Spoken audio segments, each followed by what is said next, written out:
Hello साथीहरू नमस्ते अनि welcome back to the another video. पुनः म अर्को भिडियो ल्याएर तपाईँहरू समक्ष उपस्थित भइसकेको छु। आज भने म कोलब्ल्याङ्कबाट बेसोसमार्कसम्मको ट्राभल गर्दै गर्दा र नेपालीहरूको भलिबल गेमको चाहिँ थोरै दृश्यहरू तपाईँहरूलाई देखाउन गइरहेको छु। कृपया पुरा भिडियो हेरेर साथ दिनुहोला। यस्तो छ अहिले चाहिँ अलिकति सबै यस्तो छ कि बसमा गयो भने हुन्छ, तर मेट्रोमा छिटो हुन्छ। यही मेट्रोबाट जाने है साथीहरू। यस्तो छ यो L5 भन्ने जान्छ, L5बाट जाने।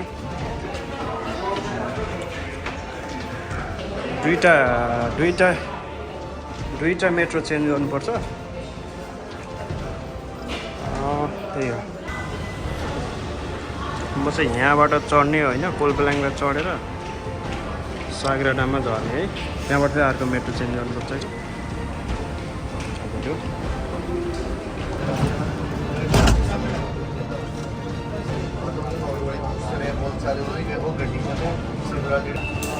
सागरदामा झऱ्यो होइन।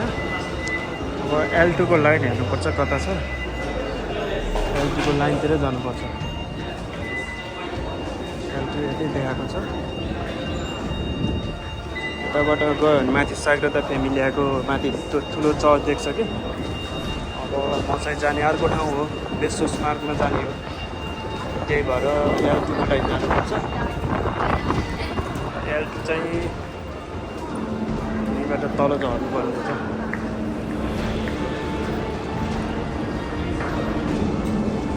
ठ्याक्कै 3 सेकेन्डमा 33 सेकेन्डमा आउँदैछ। यो चाहिँ L2 हो। अनि यसबाट फेरि अर्को ट्रेन चाहिँ L4 चेन्ज गर्नुपर्छ।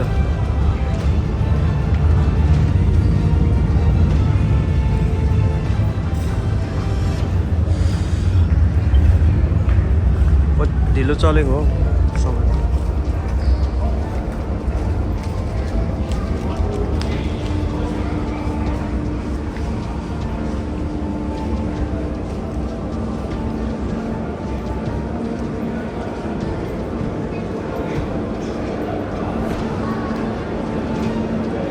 यहाँबाट फेरि लापाउ भन्ने ठाउँमा गएर झर्नुपर्छ होइन। लापाउबाट चेन्ज गरेर L4मा गएर बेसोसमार्कमा झर्ने। त्यहाँबाट फेरि थोरै हिँड्नुपर्छ।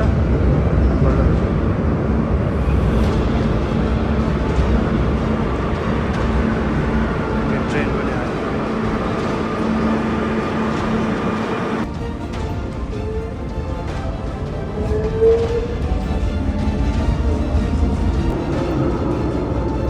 लापाउमा झऱ्यो। त्यहाँबाट फेरि बेसोसमार्कमा जाने हो।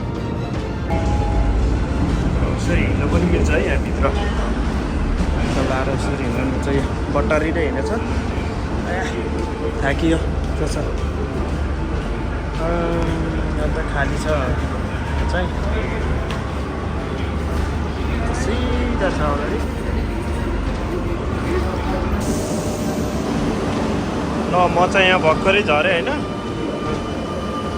ट्रेनले मलाई छोडेर गयो। लाएर भारी मान्छे रहेछ। म चाहिँ भर्खर यो बेसोसमार्क भन्ने ठाउँमा झरेँ। यहाँ चाहिँ हिँड्दा अलिकति कन्फ्युज हुन्छ कि हामी त्यो लेफ्ट राइटमा होइन कन्फ्युज हुन्छ। किनभने यहाँ प्रायः मान्छेहरू राइट साइडमा हिँड्छ होइन। हाम्रो फेरि लेफ्ट चल्छ नि त। मलाई त नेपालतिर भनेको लेफ्ट सेम छ भने यहाँ चाहिँ राइट साइडमा हिँड्छ कि मान्छेहरू हिँड्छ। अरू कन्फ्युज हुने भने रोडहरू पनि त्यही खालको छ। त्यो अरू कन्फ्युज चाहिँ छ त्यही।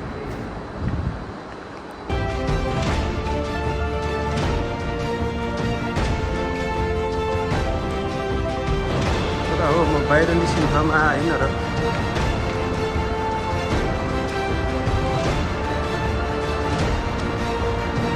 यहाँ चाहिँ यो फेरि उताबाट आउँदाखेरि पन्च गर्ने हो, निस्किँदाखेरि फेरि यस्तो अटोमेटिक खुल्दो रहेछ कि आफै बन्द हुन्छ होइन। कस्तो छ साथीहरू। बाहिर त उज्यालै छ। अहिले कति बज्यो यहाँ? लगभग 7:30 भइसक्यो। बाहिर चाहिँ उज्यालै छ। म त आइसकेँ है साथीहरू। एक्लै छु, त्यही भएर आनन्द भइन्छ भिडियो बनाउनु।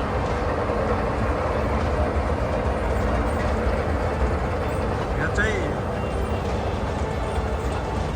रुखहरू चाहिँ एकदम दामी छ एकदम बढी मात्रामा रुखहरू चाहिँ देख्न पाइन्छ है बार्सिलोनामा चाहिँ यस्ता रुखहरू त कति छ राम्रो छ व्यवस्थित छ सबै कुरा मान्छे मात्रै व्यवस्थित अलि भएको छैन हुँदैछ होला सायद है सायद घाम लागिरहेको छ होला म चाहिँ यहाँसम्म लगभग आइपुगेँ अब यहाँबाट अझै 4-5 मिनट हिँडेपछि ग्राउन्डमा पुग्छ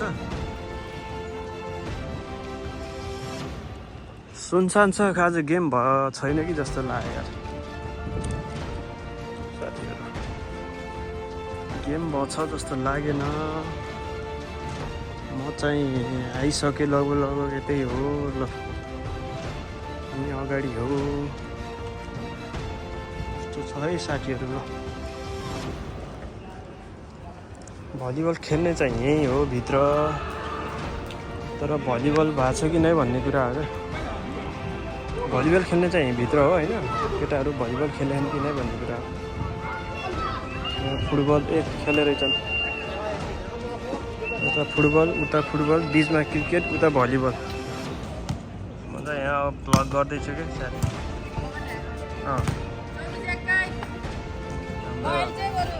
नम्बर गर्ने साथी चाहिँ फेरि यता हो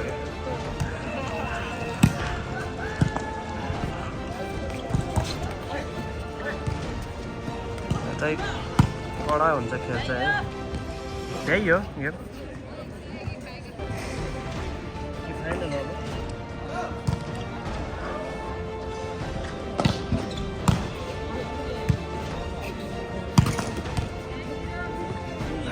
बाइकको सर्ट चाहिँ कडा छ है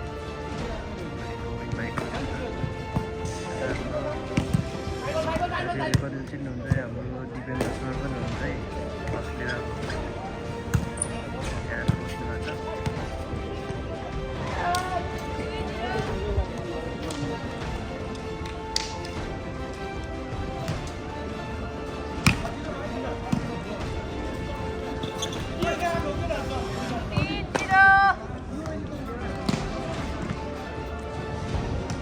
जिरोमा राखे त केटाहरूले यो चाहिँ फाइनल म्याच है साथीहरू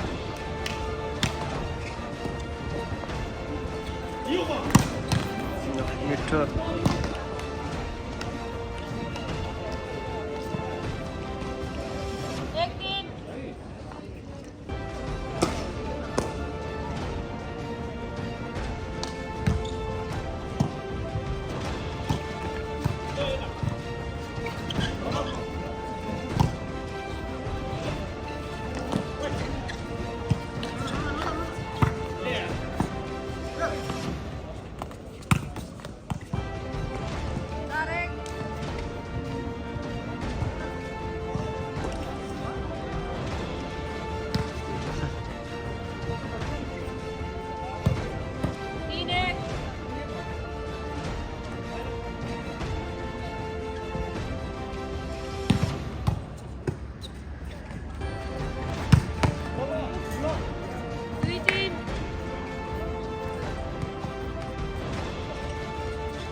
नम्बर त सर्लक्कै गर्छ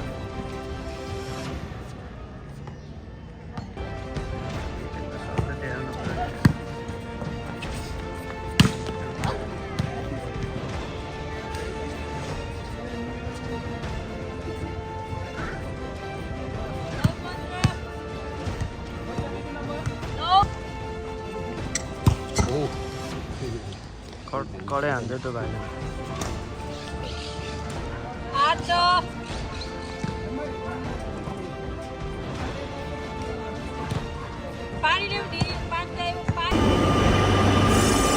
ल म चाहिँ अब बल्ल फर्किँदै है यताको पारीको ट्रेन आयो भाइहरू पारी जाँदैछन् यो त अझै 1 मिनेट 18 सेकेन्ड छ कति 11:30 भयो 12 बजीसम्म मात्रै चल्छ फेरि यो विकडेजमा विकेन्डमा चाहिँ 2 बजीसम्म चल्छ है यहाँको ट्रेन चाहिँ यस्तो छ यस्तो छ है यो मेट्रो हिँड्ने ठाउँ चाहिँ यस्तो छ साथीहरू ल हेरौँ है